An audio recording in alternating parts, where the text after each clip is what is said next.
Bonjour à tous et bienvenue dans ce nouveau JT Express, l'essentiel de l'actualité du Grand Grenoble de la semaine. Le plastique, ce n'est plus fantastique, c'est même dramatique, mais pas de panique, Daba a la solution. Cette start-up propose aux restaurants qui font des plats à emporter une alternative aux emballages jetables. On met à disposition les contenants aux restaurateurs, donc ces types de contenants. Et après, la première fois qu'il demande un contenant, le client du restaurant va payer une consigne de 5 € par boîte et il va pouvoir apporter son contenant dans n'importe quel resto qui fait partie du réseau Daba. On vient de dépasser les 10 000 utilisations de Daba, donc ça veut dire qu'on a limité 10 000 emballages jetables grâce au réseau et à tous les restaurateurs et gastronomes qui jouent le jeu avec ce service. Après 5 ans de travaux, le bâtiment des archives départementales de l'Isère a été livré en décembre dernier, mais ce n'est pas le tout. Il a fallu ensuite transférer tous les documents de Grenoble au nouveau bâtiment à Saint-Martin-d'Air. 39 km d'archives sont à déménager. Derrière cet énorme stock de boîtes, il y a des bases de données. Des bases de données qui comportent les références des documents et aussi la localisation de chaque boîte. Ici, et nous avons la même chose pour le nouveau bâtiment là-bas. C'est-à-dire que le déménagement matériel, il se double d'un déménagement virtuel. Ce qui est important dans ce genre d'opération, ce n'est pas des opérations coup de poing où on se dépêche de remplir un camion qui part à toute vitesse là-bas. Ce qui est très important, c'est la fluidité des processus entre le vidage des magasins ici et le remplissage des magasins là-bas. Donc tout est dans l'anticipation. Il y a 2 équipes de déménageurs, comme il y a 2 équipes d'archivistes, une ici et une à Saint-Martin-d'Air, et chacun connaît très bien son rôle. Cela fait maintenant plus de 100 jours que les lieux culturels ont fermé leurs portes. Depuis la fin octobre, cinémas, salles de spectacle ou encore musées n'ont aucune perspective concernant leur avenir.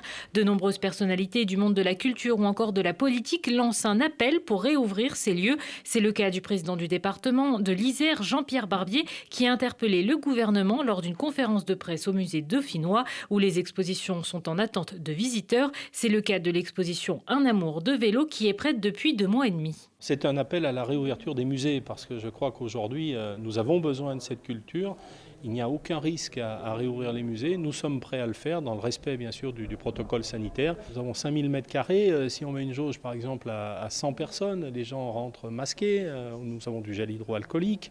Il n'y aura bien sûr pas de visite guidée ou collective. Mais aujourd'hui, nous sommes en capacité de lutter contre la pandémie avec les gestes barrières et nous sommes capables d'appliquer ces protocoles dans les musées. C'est important pour le monde de la culture, c'est important pour les collectivités qui ont envie de continuer de vivre d'un point de vue culturel et puis surtout, c'est important pour notre population qui vit maintenant depuis 100 jours sans aucun accès à la culture d'une manière ou d'une autre.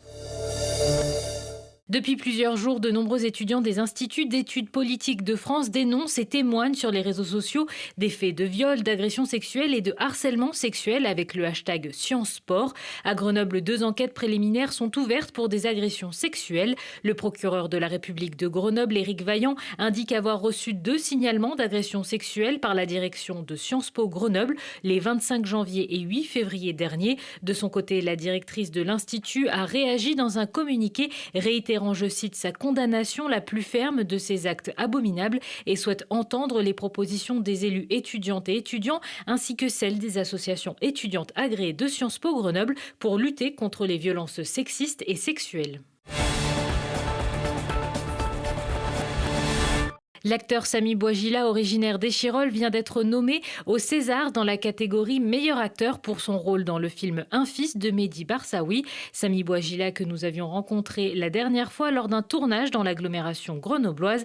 L'acteur avait déjà reçu un César en 2008 pour un second rôle. Il avait également déjà été nommé dans la catégorie meilleur acteur en 2012 pour son rôle dans le film Omar m'a tué. Espérons que 2021 lui porte chance. Fin du suspense le 12 mars prochain.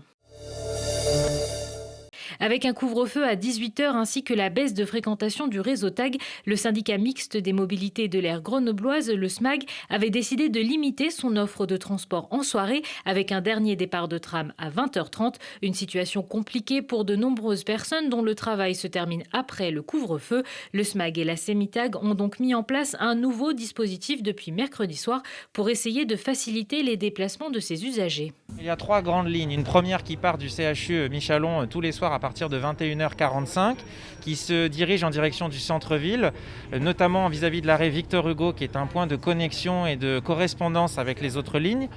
Cette ligne donc, qui part du CHU continue en direction de Fontaine-Sassenage via le trajet de l'actuelle ligne A. Il y a un point de correspondance, je le disais, à Victor Hugo avec l'actuelle ligne E du tram qui part en direction de Saint-Martin-le-Vinou, Saint-Égrève-le-Fontanil. Et il y a un point de correspondance vers le sud qui part en direction d'Échirolles pour desservir notamment d'autres établissements. Ce sont des lignes qui, pour monter à la correspondance, évidemment, vont aussi prendre des gens et donc desservir doublement.